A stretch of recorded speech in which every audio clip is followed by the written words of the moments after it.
তোর এত বড় সাহস, হ্যাঁ? তুই সামান্য একটা চাকর হয়ে তুই আমার বেডরুমে ঢুকে আলমারি ভেঙে টাকা চুরি করেছিস? বোমা বোমা থামো থামো, মেরো না। ম্যাডাম ম্যাডাম আপনি একটু শান্ত হন, আমি আপনার বুঝাই। চুপ, একদম চুপ। আর একটা কথা তুই জবান থেকে বের করবি না। কি ব্যাপার মুনা, এখানে চিৎকার চেঁচামেচি হচ্ছে কেন? বাবা হয়েছেটা কি? চিৎকার চেঁচামেচি করবো না সৈকত? তুমি জানো কি হয়েছে? হ্যাঁ, এই যে তোমার এই কাজের ছেলে, যাকে তুমি এতটা আহ্লাদ দাও, যাকে তুমি এতটা পছন্দ করো, এই কাজের ছেলে আজকে আমার বেডরুমে গিয়ে আলমারি ভেঙে টাকা চুরি করেছে। কি?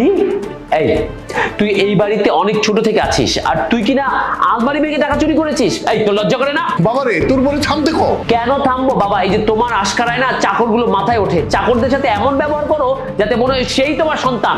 ছোট সাহেব একটা কথা বলবি না সৈকত, তুমি জাস্ট একটা কথা ভাবো, ও আজকে আলমারি ভেঙে টাকা চুরি করেছে। আমার আলমারিতে এরকম লাখ লাখ টাকা পড়ে থাকে, কত দামি দামি গয়না পড়ে থাকে, কালকে দেখা যাবে এরকম গয়না পাতি সবকিছু নিয়ে বাসা থেকে বেরিয়ে হয়ে যাবে। ওকে তো আমি ছাড়বো না, ওকে আমি কিন্তু এর শাস্তি দিয়েই ছাড়বো। মারো তো, মারো, ওকে মারো। বোমা বোমা ওরে মারবে না বলছি। বোমা ওরে মারলে কিন্তু আমি তোমার গায়ে। বড় সাহেব।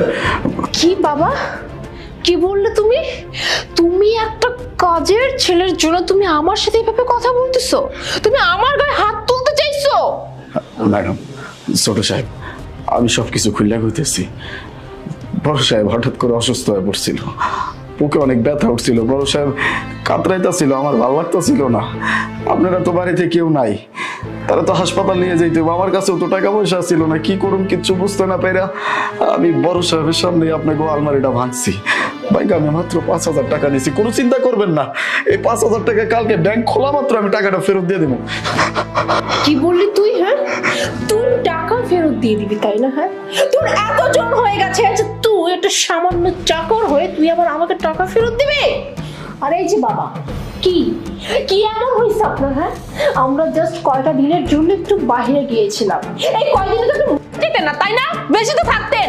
এত কি দরকার ছিল? চুপ, এত কি দরকার ছিল? হ্যাঁ, যে চিকিৎসা করার জন্য কাজের ছেলেকে দিয়ে টাকা চুরি করেছেন? ম্যাডাম, ছোট সাহেব আপনারা এগুলো কি কইতাছেন?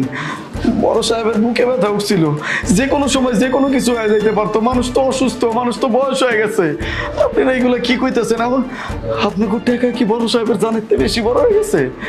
আর বাবা তোমাকেও বলি, বুকে ব্যথা উঠেছে, একটু কন্ট্রোল করতে পারোনি নিজেকে? একটু তো কন্ট্রোল করা উচিত ছিল।